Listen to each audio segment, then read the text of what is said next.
हाँ जी, क्या मसला है आपको? बुखार डॉक्टर साहब। कब से हुआ है? ये 2-3 दिन से हुआ बुखार। अच्छा, मौसमी बुखार है, हाँ जी। जो भी मसला मुसला हो रहा है।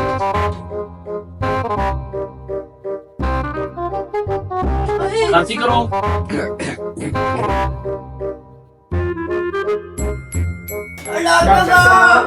डॉक्टर साहब जी, डॉक्टर साहब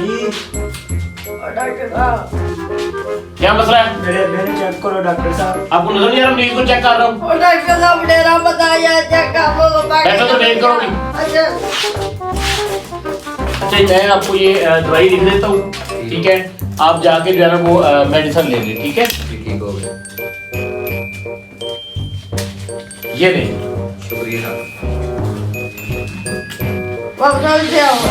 लेके आए इधर। एक मिनट ध्यान से बैठे जी। क्या मसला है आपको? डॉक्टर साहब लता बड़ियां दुखदियां ने देखो। यार को नीले नीले छारी। साहब है देखो। ਲੱਤ ਨੀਲੀ ਸਾਰੀ। ਇਹ ਤਾਂ ਜਨਾਬ ਤੁਹਾਨੂੰ ਲੱਗਦਾ ਪਿਆ ਕੈਂਸਰ ਹੋ ਗਿਆ। ਲੱਤ ਤੁਹਾਡੀ ਵੱਢਣੀ ਪੈਣੀ ਹੈ। डॉक्टर साहब है ना करो। ਇਹ ਕਦੋਂ ਦਾ ਮਸਲਾ ਹੋ ਰਿਹਾ ਤੁਹਾਨੂੰ? ਸੁਬਹ ਜਦੋਂ ਮੈਂ ਕੱਪੜੇ ਬੰਨੇ ਨੇ ਡਾਕਟਰ ਸਾਹਿਬ ਉਦੋਂ ਤੋਂ ਹੋ ਰਿਹਾ। ਓਏ ਹੋਏ, ਠੀਕ ਹੈ, ਤੁਸੀਂ ਬਾਹਰ ਜਾਓ, ਮੈਂ ਇਹਨਾਂ ਦੀ ਲੱਤ ਕੱਟ ਕੇ ਤੇ ਤੁਹਾਨੂੰ ਫਿਰ ਆਵਾਜ਼ ਦਿੰਦੇ ਆ। ਠੀਕ ਹੈ, ਜਾਓ। खानी आनी चाहिए बस।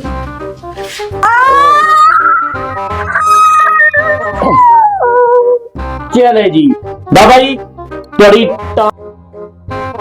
अब ये जो है वो नीली नहीं हो गई, गुड हो गया आपके लिए।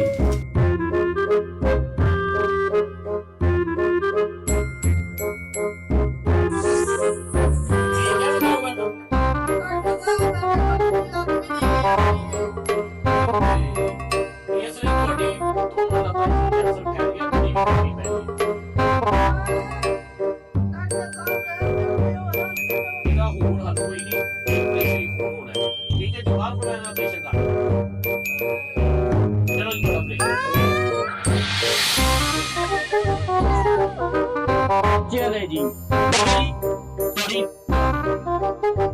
अब ये जो है नीली नहीं होगी।